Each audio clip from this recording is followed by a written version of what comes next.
আমরা ইতিমধ্যে clean Kushtia green Kushtia একটা সামাজিক আন্দোলন শুরু করেছি।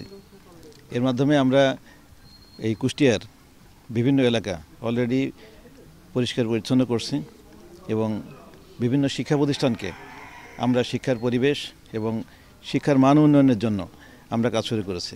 সেটারই একটা পাইলট প্রজেক্ট হিসেবে আমরা কমলাপুর মাধ্যমিক বিদ্যালয়কে বেছে নিয়েছি এবং এই বিল্ডিংয়ের এক্সিস্টিং যে স্থাপনা আছে সেগুলোকে কিভাবে সৌন্দর্য বর্ধন করা যায় এবং এখন থেকে 15-20 বছর পরে বা 30 বছর পরে আমরা কী ধরনের স্টুডেন্ট এখানে আসবে বা এখানে কত স্টুডেন্ট হতে পারে সেটা মাথায় রেখে আমরা স্কুলটা আবার রিডিজাইন করতেছি এবং এই রিডিজাইনিংয়ের স্টেজে আমরা মানে অত্যাধুনিক সমস্ত ফ্যাসিলিটি রাখতেছি যাতে এখানে বাচ্চারা এখানে নৈতিক শিক্ষা পেতে পারে, এখানে আধুনিক খেলাধুলা এবং অন্যান্য যত ফ্যাসিলিটি আছে সবগুলো আমরা অ্যাকোমোডেট করে আবার এগুলোকে ডিজাইন করতেছি।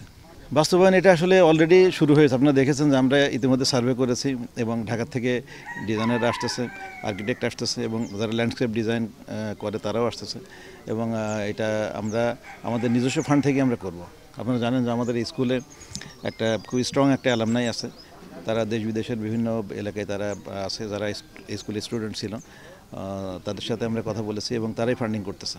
আমরা কাজ তো অলরেডি শুরু করেছি, ডিজাইন অলরেডি শেষ স্টেজে, আমরা ছোটোখাটো কাজ শুরু করেছি। আমরা আশা করি যে আমরা শুরুর স্টেজে আছি আর কি, শুরু করেছি অলরেডি।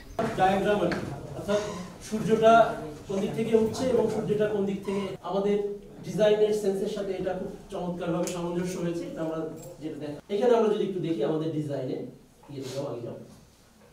আমাদের এখানে যে আঙিনা সেটা তার মধ্যে অন্যতম মেন্টাল হেলথ।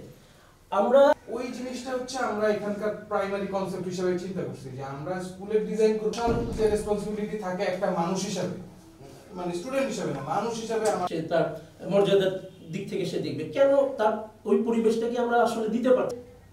যতটা ভালো পরিবেশ থাকবে তার মেন্টাল হেলথটা ততটা ভালোভাবে গ্রো হবে। করা যায় কিনা বা ভিজুয়ালি কি বাড়ানোর জন্য এটা করা যায়। যদি আমরা চিন্তা করি যে 10-15-20 বছর পরে হয়তো স্টুডেন্ট সংখ্যা বাড়বে, এখন আমাদের একজন স্টুডেন্ট এই স্কুল থেকে সে যা কিছু শিখবে তার মধ্যে সবসময় এই চিন্তাটাকে ঢুকিয়ে দেওয়া, সেই স্কুলে আসলেই সে এমন একটা জায়গা যতটুকু আছে ওইখানে হচ্ছে আপনার একটা ফুটপাথ, যদি মানে আমার অবজারভেশনগুলো বলি এই মুহূর্তে ওইখানে কিছু গাড়ি আসে 10-15 বছর যদি চিন্তা করা যায়।